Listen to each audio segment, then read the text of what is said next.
LeBron James, Anthony Davis at Wenyen Gabriel yan ang ating pag-uusapan. Final seconds. Bryant for the win. Bang! Nagmula na mismo kay LeBron na si Anthony Davis na daw ang mukha ng Los Angeles Lakers. Ito nga ang mga sinabi ni LeBron sa kanilang naging media day. Dagdag pa ni LeBron ang lahat daw ng retired numbers na nakikita sa facility ng Lakers. At lahat nga daw ng mahuhusay na pumunta ng Lakers ay isa na nga daw doon itong si Anthony Davis. Malinaw mga idol na ipinapaubaya na ni LeBron kay Davis ang pangunahan ng Los Angeles Lakers. Lalo at magiging 39 years old na rin kasi itong si LeBron sa December 30. Kaya hindi na talaga natin dapat asahan na si LeBron pa rin ang magdadala ng kanilang kupunan. Saktong-sakto nga lang itong si Anthony Davis para mag-takeover bilang number 1 guy ng kanilang kupunan. Lalo at isa lang naman si Davis last season sa mga best players sa regular season. Na kung saan ay nag-average ito ng 25 points, 12 rebounds at 2 assists per game. Na walang duda na isang pambihirang player itong si Davis lalo na kapag ito ay healthy. Kaya abangan natin mga idol kapag nagsimula na ang mga laro next season. Kung anong performance ang ipapakita ni Anthony Davis sa Lakers lalo at siya na ang number 1 option ng kanilang kupunan. At masusubukan nga kaagad yan laban sa defending champion ang Denver Nuggets sa opening night. Lalo at itong si Anthony Davis ay gusto na maghiganti sa kupunan nila Nikola Jokic at Jamal Murray. Gusto kasi ni Davis na bawian ang Denver dahil sa mga pangta-trash talk na nakuha nila sa mga ito. Lalong-lalo na sa coach ng Denver Nuggets na si Mike Malone. Na ipinamukha nga nito sa Lakers ang kanilang pagkatalo.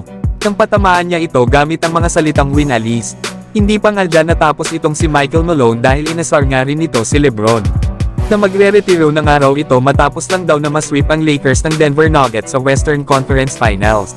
Umiiwas nga daw si LeBron na pag-usapan ang masaklap na pagkatalo nito laban sa kanilang kupunan.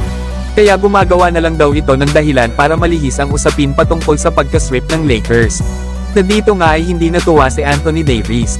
Lalo at talo na nga sila tapos marami pang mga salita ang maririnig nila laban sa Denver. Kaya naman nang matanong si Davis kung ano nga ba daw ang nagbibigay dito ng motivation para sa susunod na season. Ito nga daw ay ang makabawi laban sa Denver Nuggets. Lalo at masyado nga daw maraming sinasabi ang kanilang kupunan. Na nauunawaan nga daw ng Lakers na sila ang nanalo. Pero siya daw at si LeBron ay nagkaroon ng pag-uusap. Katulad na nga lang daw nang hindi na sila makapag-antay. Yan nga mga idol ang mga sinabi ni Anthony Davis. Na alam naman natin ang kanyang ibig sabihin. Ang hindi na makapag-antay na makaharap muli ang Denver Nuggets. Kaya magandang pagkakataon ito sa Los Angeles Lakers lalo na kana LeBron at Davis. Nasirain ang ring ceremony ng Denver Nuggets sa opening night at magbigay na rin ng mensahe.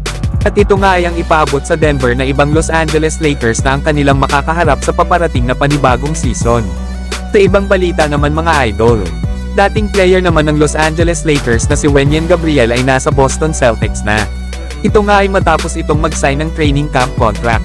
Naging maganda nga ang performance nito para sa Los Angeles Lakers. Napakasipag nga nitong si Wenyen Gabriel lalo na sa kanyang depensa.